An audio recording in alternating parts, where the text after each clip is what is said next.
مما يتكون الضوء. الضوء بيتكون من ايه؟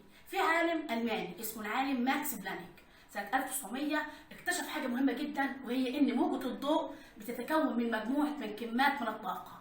كمات من الطاقه يعني حاجات كتيره. كمات من الطاقه تعرف باسم الفوتونات. بص على الاسم، الفوتونات. ايه بقى الفوتونات او الفوتون ده؟ عباره عن ايه؟ هو عباره عن كمات من الطاقه المكونه للضوء. يبقى الضوء عباره عن فوتونات، هي اللي بتطلع في صوره كمات من الطاقه اللي بيطلق عليها اسم الايه؟ الفوتونات. لو هنعرف يعني ايه قانون طاقه الفوتون، او عشان هو من اسمه بلانك، فعمل ليه مقدار ثابت. اسمه ايه؟ يقول لك طاقه الفوتون بيساوي مقدار ثابت، اللي هو ايه مقدار ثابت؟ ثابت بلانك على اسمه، عشان هو اسمه ايه؟ بلانك. في تردد الفوتون. هل في ممكن، طبعا احنا عارفين ان في علاقه، بتكون علاقه ايه؟ الرسمه دي تقول لك علاقه ايه؟ عكسيه ولا طرديه؟ ها؟ سامعاك محمود احمد؟ يلا نسمع. سامعين؟ علاقه ايه؟ طرديه. علاقه ايه؟ طرديه لطاقه الفوتون والايه؟ والتردد. بتكون علاقه طرديه بين طاقه الفوتون والتردد. يقول لك اذا كانت طاقه الفوتون بتتناسب طرديا مع مين؟ مع التردد. علل طاقه فوتون الضوء الاحمر بتاع المنشور لو تفتكروا اقل من طاقه فوتون الضوء البنفسجي. ليه؟ في طاقه الفوتون الضوء الاحمر اللي هو اول لون اقل من طاقه فوتون الضوء البنفسجي اللي هو اخر لون، عشان خاطر علاقه ايه؟ علاقه طرديه. وعشان خاطر التردد بالضوء الاحمر بيبقى اقل من تردد الضوء الايه؟ البنفسجي. والطاقه بتتناسب تناسبا ايه؟ طرديا مع التردد. كل ما بيزيد معاه، كل ما يزيد طاقه الفوتون بيزيد معاه بيزيد مع الايه؟ التردد. فاهمين يا ولاد لحد دلوقتي ولا ايه؟ انا دكتور فاهمين. في بقى تطبيقات حياتيه في حياتنا هنتكلم فيها عن الكشافات الضوئيه. اول حاجه ان احنا ممكن نستغل الضوء ده في الديكورات المنزليه.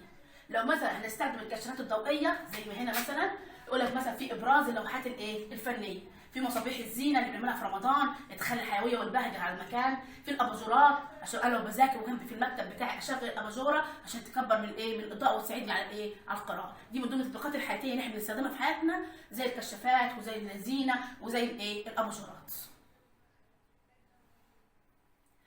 هناخد دلوقتي سلوك الضوء في الاوساط الماديه المختلفه. الضوء يسلك ازاي في الاوساط الماديه؟ اول حاجه هناخدها ان الاوساط الماديه بتنقسم الى 3 انواع على حسب نفاذيه الضوء. في وسط شفاف، وسط شبه شفاف، وسط معتم. تاني، وسط شفاف، وسط شبه شفاف، ووسط معتم. الوسط الشفاف من اسمه شفاف، يعني يعمل ايه؟ بيسمح بنفاذ الايه؟ الضوء، بيسمح بنفاذ الضوء من خلاله. طب بنلاقيه فين؟ في الهواء، في الميه، كل ده بيعمل ايه؟ انعكاس ليه، فبيسمح بنفاذ الضوء ايه؟ من خلاله. لكن الوسط شبه شفاف بيسمح بنفاذ الضوء بس جزء منه ويمتص الجزء الاخر، فترى الاجسام غير واضحه. ترى الاجسام ايه؟ خلفه غير واضحه. زي مين؟ الزجاج المصنفر. جبت لكم انا صوره، ده الزجاج المصنفر اللي هتلاقوه حتى في البيت عندنا، اللي هو بيحمي الاضاءه، اللي بنحطه مثلا في الشبابيك بتاعت البيت، اللي هي تقول لك عكس للضوء بحيث ان الشمس لونه بني مزخرف كده. اسمه الزجاج الايه؟ المصنفر، اللي هو بيحكس بس مش بيحكس قوي، بيبقى الصوره بتاعته غير واضحه.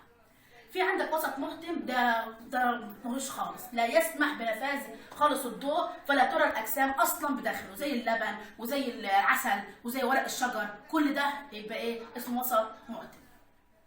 كلما زاد سمك الوسط الشفاف يقل نفاذ الضوء خلاله. ايه معناه؟ تاني، كلما زاد سمك الوسط الشفاف، اهو الوسط الشفاف بيقل نفاذ الضوء خلاله. بمعنى انا لو جبت كذا ورقه من الورق اللي هو اللي عارفين الورق اللي هو الشفاف بتاع البطاقات اللي هي التكعيب، اللي هي شفافه خالص دي، الشفافه البيضه دي، لو حطيت اكتر من 5 وحدات او 6 وحدات فوق بعض وحطيتها مثلا على كلمه، هتلاقي الكلمه واضحه ولا تلاقيها الصوت بتاعها ايه؟ اختلف. هتلاقي الصوت بتاعها مختلف خالص عن الموضوع. تمام؟ فهي عشان كده بيقول لك كلما زاد سمك الوسط الشفاف بيقل نفاذ الضوء ايه؟ خلاله. فالضوء ايه؟ تلاقيه مش بيعمل خلاله. علم عدم رؤيه الاجسام، الاسماك الموجوده بالقرب من قاع نهر النيل، بالرغم ان الماء وسط شفاف. ما انت لسه قايله يا ابراهيم ان الماء وسط شفاف، ازاي وانا واقف على البحر ما بلاقيش الاسماك قدامي والاسماك موجوده تحت؟ مش المفروض ان هو شفاف يعني هيعوم قدامي؟ لا، اصبر معايا. هو عباره عن ايه البحر؟ عباره عن قاع كبير والميه فوق بعضيها، يعني سمك سمك سمك سمك. واحنا لسه قاعدين من شويه ان كل ما زود السمك الاضاءه ايه؟ البرداش مش مظبوطه، بيقل النفاذ بتاع مين؟ بتاع الضوء. عشان كده كل ما زاد سمك الوسط الشفاف بيقل نفاذ الضوء ايه؟ خلاله. يبقى الاجابه بتاعتنا عشان خاطر زياده السمك الشفاف بيقل نفاذ الضوء ايه؟ خلاله. علل الثانيه عدم رؤيه الشوائب التي قد توجد في العسل الاسود. العسل الاسود اخدناه من شويه، كان وسط ايه يا اولاد؟ وسط ايه؟ برافو برافو برافو، وسط معتم. عشان العسل الاسود وسط ايه؟ معتم ولا يسمح بنفاذ الضوء ايه؟ خلاله. هناخد دلوقتي بيقول لك ان الضوء بيسير في خطوط مستقيمه. الضوء بينتقل في خطوط مستقيمه، انتوا خدتوها قبل كده في الصف الخامس ابتدائي، بس احنا هناخدها دلوقتي بشيء تفصيلي بقى عشان الفائده دي. الضوء بيسير في خطوط مستقيمه في الاوساط الماديه الشفافه على هيئه حزم ضوئيه يمكن التحكم في سمكها. يعني ايه يمكن التحكم في سمكها؟ يعني انا مثلا لو جبت كشاف ووجهته ناحيه السبوره كده هلاقي الاضاءه واضحه. طب لو رجعت لورا كل ما ارجع لورا هلاقي الاضاءه ايه؟ هتكبر معايا اللي هي التركيز، بس الاضاءه خافته. يبقى انا كل ما ابعد الاضاءه بتقل، بتقل، لكن الاتساع بتاعها بيكون ايه؟ واسع.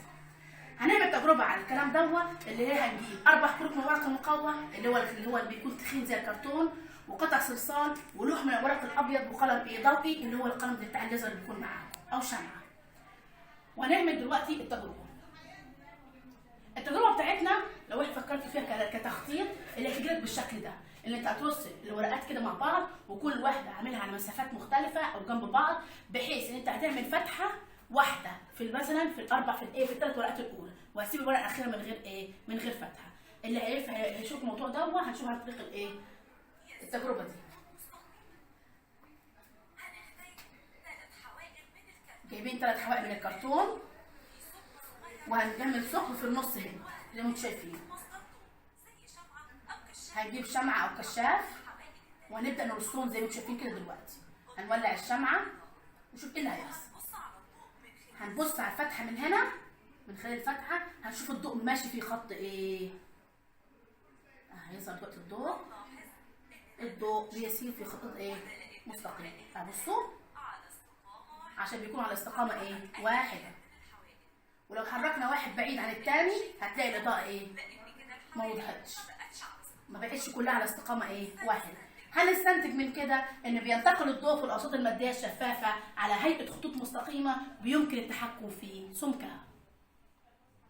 هناخد اخر حاجه معانا اللي هي شده الاستضاءه.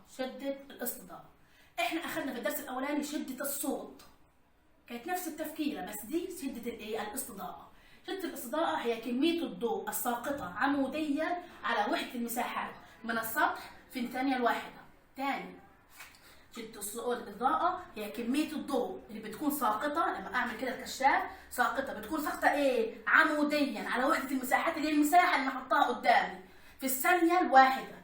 هناخد منها قانون التربيع العكسي في الضوء اللي احنا اخدناه قبل كده، قانون التربيع العكسي في الصوت.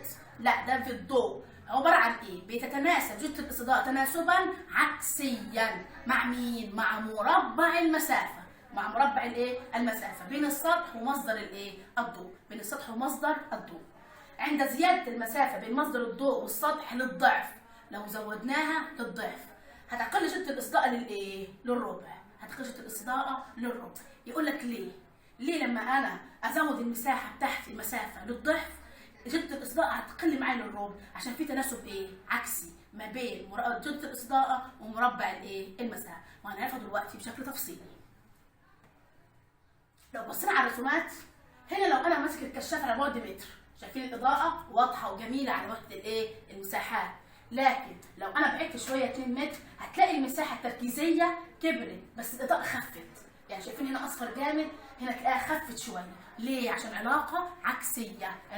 عكسيه مع مربع المسافه. ادي العلاقه اهي. شده الاستضاءه بتتناسب تناسبا عكسيا مع مربع المسافه اللي هي 1 على المسافه تربيع. علاقه عكسيه، وده الرسمه بتاعتها اللي مربع مسافه خطوط الاصداء بتكون علاقه عكسيه. لو حابين نحل الحاجات اللي موجوده دي، اهم حاجه لازم نبقى عارفين بتتوقف خطه الاصداء على ايه. خطه الاصداء بتتوقف على حاجتين مهمين جدا.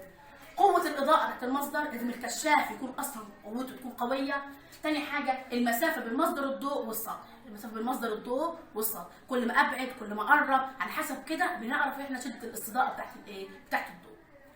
حابين نعرف ماذا يحدث عندنا لو زادت المسافه بين مصدر ضوئي وسطح مال الضعف اللي احنا خدناه من شويه، هنعرفها ليه بقت للربع. بفرض ثبات قوه الاضاءه، ايه اللي هيحصل لو زودت المسافه للضعف؟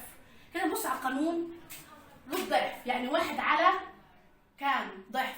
مثلا 2 تربيع، ويبقى 1 على 2 تربيع اللي هي بكام؟ ب4، يبقى ايه؟ بقت كام؟ بقت ربع. يبقى شده الاصداء هتقل لايه؟ للربع. شده الاصداء هتقل لمين؟ للربع. قلت ليه؟ عشان علاقه عكسيه، تزداد وتقل، يبقى علاقه ايه؟ عكسيه. تاني، تزداد المسافه من مصدر سطحي ما الى 3 امثالها. لو زودناها ل3 امثالها، ايه اللي هيحصل شده الاصداء؟ هنعوض على المسافه ونعملها 3. طب 3 تربيع هيبقى 1 على كام؟ على 9، يبقى ايه؟ تسع. يبقى هتقل شده الاصداء الى الايه؟ الى التسع. قلت ليه؟ قلنا عشان علاقه عكسيه. نفس الكلام هنا بس العكس، قللنا المسافه هي اللي قلت الى النصف. ايه اللي هيحصل لما تكون للنصف؟ يعني هنقول على 1 على 2 تربيع، بس هنا قلت واحنا واخدين البسط اللي هو البسط مقام البسط، هيبقى ايه؟ هيبقى 1 على 4 تربيع، هنحط ال4 من فوق هتبقى 4 ايه؟ هيبقى 4، يبقى 4 امثالها، هيبقى تزداد شده الاصداء الى 4 ايه؟ امثالها. هنا تقل برضو المسافه للثلث، يعني 1 على 3 تربيع هيبقى 9، يعني تسع، بس احنا بنقول ايه؟ قلت، العكس.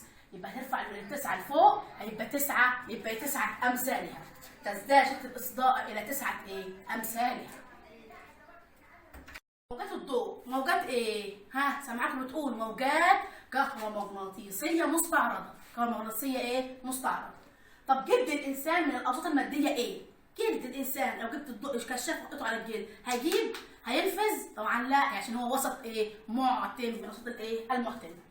طاقه الفوتون اللي احنا خدناها من شويه بتساوي مقدار ثابت في ايه؟ هنختار طبعا ايه؟ سامعاكم التردد. الايه؟ التردد. يجي لك سؤال عني، طاقة فوتون الضوء الأحمر أقل من طاقة فوتون الضوء البرتقالي. كلمة طاقة وأقل يبقى هنلعب على حتة التردد. ليه؟ عشان التردد بتاع الضوء الأحمر أقل من تردد الضوء البرتقالي، وبيوجد طبعا علاقة بين طاقة الفوتون والتردد، علاقة إيه؟ طردية، علاقة طردية. طب عدم رؤية الشوائب التي توجد في العسل الأسود، حد يجاوب منكم؟ يلا. برافو عليكم، عشان هو وسط ايه؟ معتم، لا يسمح بنفاذ الضوء من خلاله. سعدت بيكم واتمنى ان انا اكون يعني شرحت لكم الشرح يكون بشكل بسيط ومبسط، واتمنى لكم التوفيق وربنا يحمي مصر يا رب ان شاء الله، وشكرا لكم.